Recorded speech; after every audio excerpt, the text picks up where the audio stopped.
Pemirsa, di tengah kondisi pandemi yang masih juga belum usai, ekonomi masyarakat yang juga masih butuh bantuan dan asupan dari pemerintah, namun masih ada saja warga yang kelewatan dari bantuan tersebut. Ya, seperti yang dialami Muhammad Ridwan, pria 49 tahun warga desa Bunder, Kecamatan Kabat, Banyuwangi, Jawa Timur ini misalnya.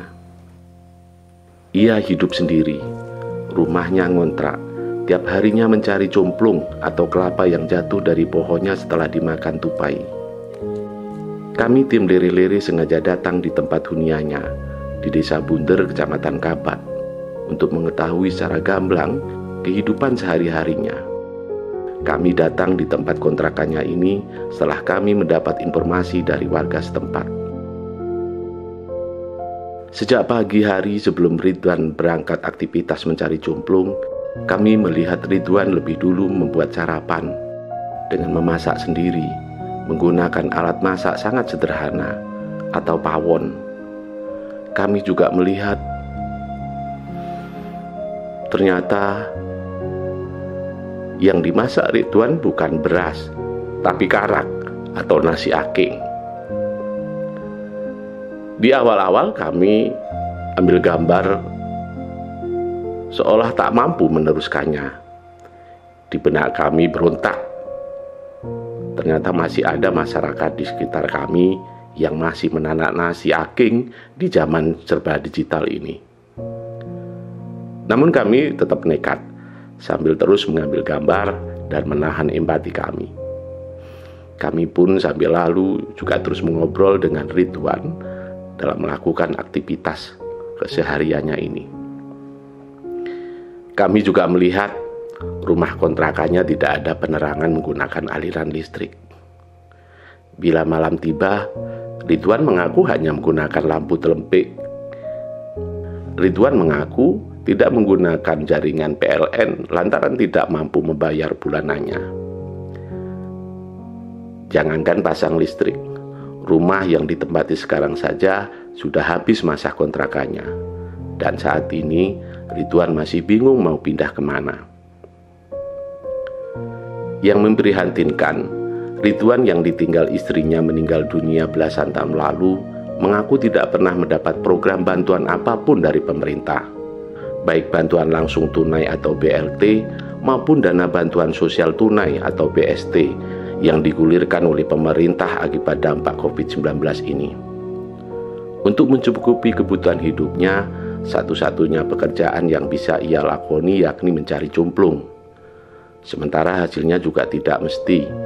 Per kilo tempurung cumplung yang sudah dikuliti, Ridwan mengaku hanya dihargai Rp1.500 yang dijual kepada pembelinya.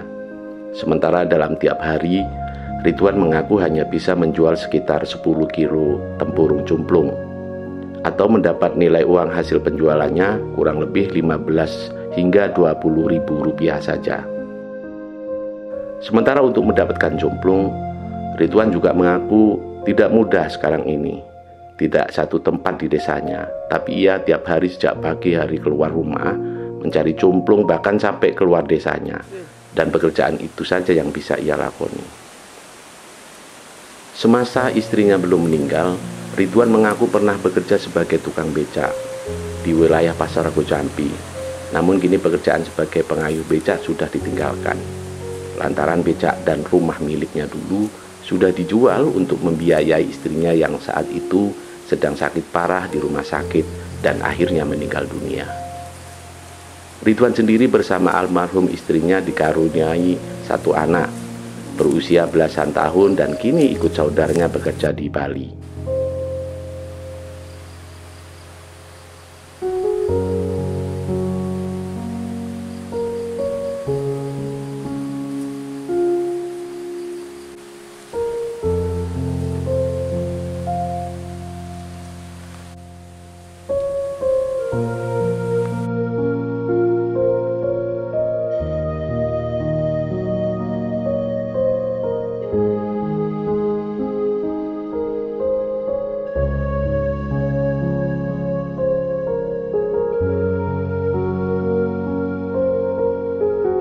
Untuk mencari cumplung, Tidak jarang Ridwan harus keluar masuk sungai, bahkan jurang, masuk dari kebun ke kebun lain orang, dan pantang bagi Ridwan untuk melakukan etika tidak baik, apalagi mencuri hak lain orang.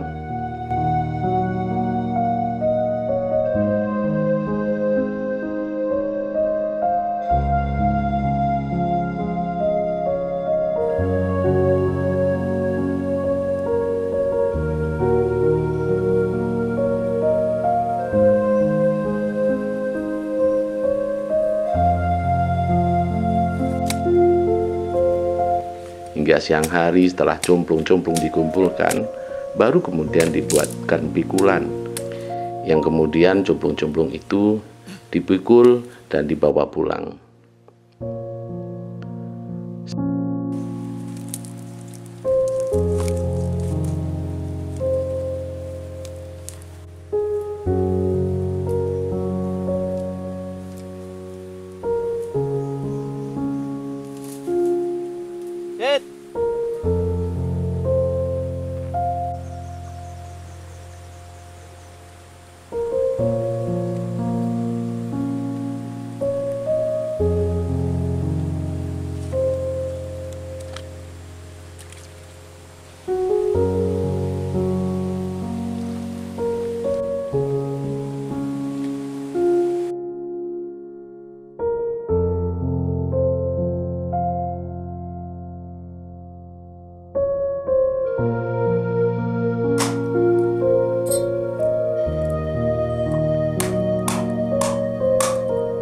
Setelah pekerjaannya mencari cumplung sudah selesai, atau ketika sore hari tiba, sejak pagi aktivitas rutin mencari cumplung ini usai, di rumah kontrakannya Ridwan tidak langsung istirahat.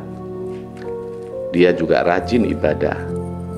Dan setelah sholat asar, cumplung-cumplung yang didapatkan dengan sisa waktunya di rumah, Ridwan menggunakan waktunya untuk mengkuliti cumplung-cumplung itu dengan mengambil cangkok atau tempurungnya dan dimasukkan dalam satu wadah waring atau wadah plastik.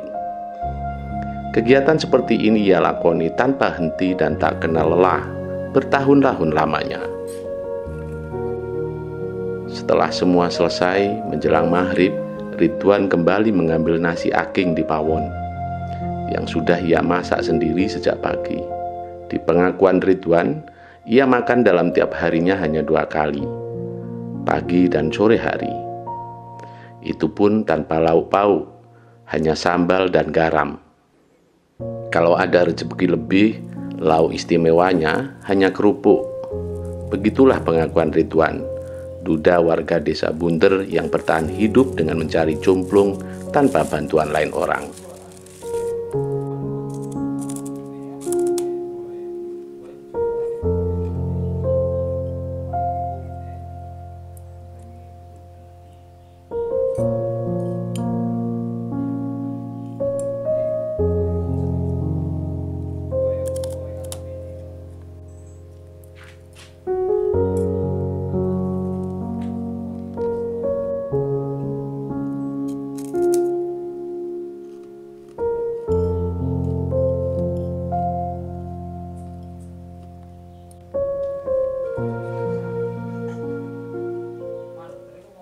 Ya kesibukan saya itu ya cari cumplung dijual buat makan. Banyak kesibukan saya. Ya untuk buat makan itu. Berapa Pak untuk cumplung ataupun tempurung kelapa itu tadi? Di kilo dijual kemana tuh? Dijual di ini di Benuan, di sebelahnya madrasah. Tapi 1 kilo itu 1.500. Sampai kemana? 1 kilo. 1 kilo. Sampai kemana Pak kalau cari cumplung? Ya kemana-mana. Yes, di sini tidak ada, cari yang jauh. Buat sepeda pancal. Berarti 1 kilo di harga 1 kilo 1.500. untuk tempurung anu itu ya, cangkok itu tadi. Iya. Itu berapa hari mengumpulkan sampai terkumpul? Kadang itu sampai 2 hari, 3 hari, sampai kadang sampai seminggu. Soalnya kan nyarinya kan jauh, bukan nyari di sini aja, di sana di tempat-tempat kampung itu, tempat kebun. Kalau di sini tidak ada, ya cari di luar kampung. Sendirian Pak? Sama teman. Kalau teman tidak ada ya sendirian. Gitu. Itu untuk makan ya? Untuk makan. Nah, itu sedangkan makan sendiri Bapak pakai nasi aking Pak ya? Ya kadang kalau tidak ada nasi beras, ya itu masalah kara itu. Nasi Buat aking. makan. Iya. Beli apa dikasihnya? Beli. Berapa Pak untuk nasi aking? Apa? Untuk Belinya nasi aking berapa? Itu biasanya itu 1 kilo itu 2.000. Sampai kadang beli 5 kilo, kadang sampai utang sama teman saya, saudara saya gitu.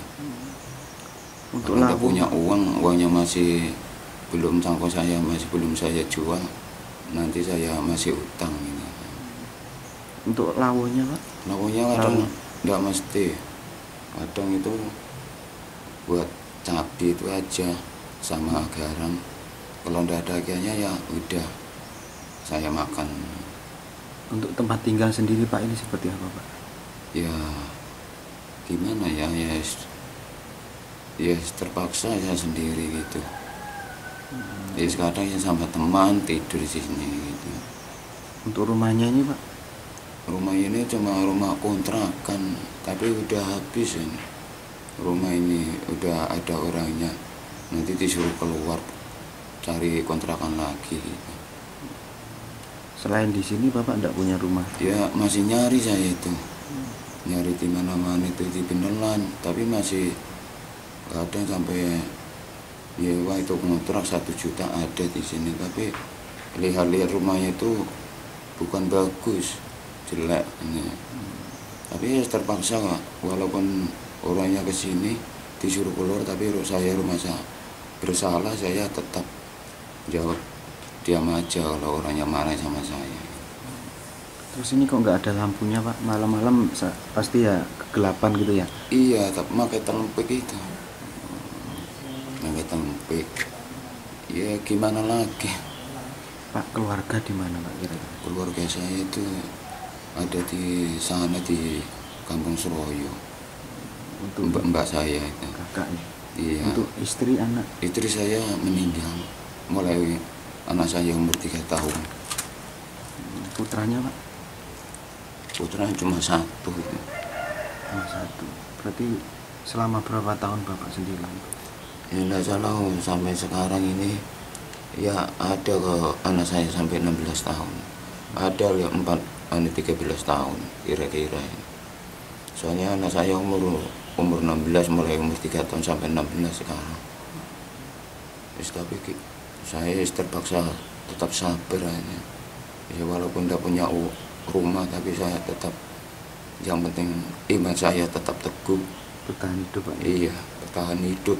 Yang penting saya menjalankan sholat, itu aja. Pak, selama dulu sebelum mencari tempurung kelapa ini kesibukan Bapak apa? Ya saya dulu itu masih punya beca, itu beca. Kalau ndak beca, saya ya kerja di sawah nyangkul itu. Semua kerjaan saya lakukan gitu masih dulu itu. Anak saya masih kecil itu. Anak masih umur berapa Pak ditinggal istri? Umur 3 tahun. Itu diajak kemana-mana Pak? Iya, ajak kemana-mana untuk beca. Tuh cari cari dia buat anak saya makan gitu. Kalau saya enggak makan enggak apa-apa, yang penting anak saya gitu. Sekarang kerja di mana Pak? Ada di Bali itu sama emasnya, anaknya mbak saya. Kerja apa Pak? Kerja Proyek? itu apa? Bangunan? Bukan proyek etalase itu. Ya ada apa? Hampir 2 tahun sekarang belum pulang. Tapi saya tetap berdoa aja biar anak saya biar sehat gitu aja. Yang penting saya mendoakan aja. Tapi sering kali ada komunikasi Pak? Apa? Menanyakan kabar jenengan? Ya ada, cuma jarang, kadang 1 orang nanya gimana situasi kamu gitu ya. Gimana lagi, tetap saya untuk bertahan hidup itu aja. Pak untuk kondisi sekarang ini Pak? Artinya makan pun seperti ini, rumah mau diambil Pak, sedangkan keluarga di jauhan. Sampean sendiri merasa gimana Pak di sini? Ya saya lihat itu, yes, kalau sendiri itu udah ada siapa-siapa ya, tapi tetap bertahan aja. Pak, dengan kondisi seperti ini Pak, ada harapan apa, mungkin permintaan apa ya, seperti Ya halnya sebenarnya yang saya katakan ini cuma satu, yang penting saya punya rumah, gitu aja gitu. Itu aja, walaupun kecil, entah punya tanah gitu ya, pikiran saya itu sudah tenang. Walaupun tidak punya apa-apa, yang penting saya punya tempat tinggal, gitu aja. Tapi saya dulu itu tidak menyesali yang sudah silam itu, saya jual rumah itu, tanahnya itu saya, tapi tidak merasa menyesal. Gimana lagi tuh, Tuhan akan menghendaki begitu, gimana lah nasib saya. Itu ceritanya gimana Pak, kok rumah sampai kejual? Gini ceritanya itu, istri saya itu sakit, sedang itu sakit itu biaya tidak punya saya. Jadi satu-satu jalan itu saya ya terpaksa menjual tanah sama lahan itu, sama rumahnya itu, cuma murah, dibeli itu 3 juta, masanya itu saya untuk beli obat badan tuh rumah sakit Patrang tidak cukup, 3 juta tidak cukup. Itu untungnya saya ya dibantu-bantu saudara saya itu, ponakan saya yang bantu saya itu, sampai habis 5 juta dari Jember, makanya tidak ada kesembuhannya itu. Terus saya bawa pulang, terus meninggal ya. Ada di sini dapat 13 hari, akhirnya meninggal. Yes, dulu itu saya gitu lah.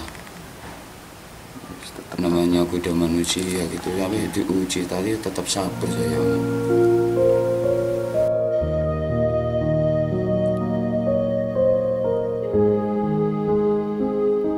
Di mata kami, keteguhan dan ketabahan bertahan hidup Ridwan sangat luar biasa.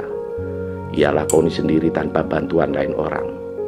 Kini Ridwan hanya bisa berharap anaknya sehat di luar sana, dan ia saat ini masih kebingungan untuk mencari tempat kontrakan baru, lantaran rumah yang ditempati sekarang sudah habis masa kontrakannya. Semoga Tuhan mengabulkan niat tulus Ridwan ini. Amin.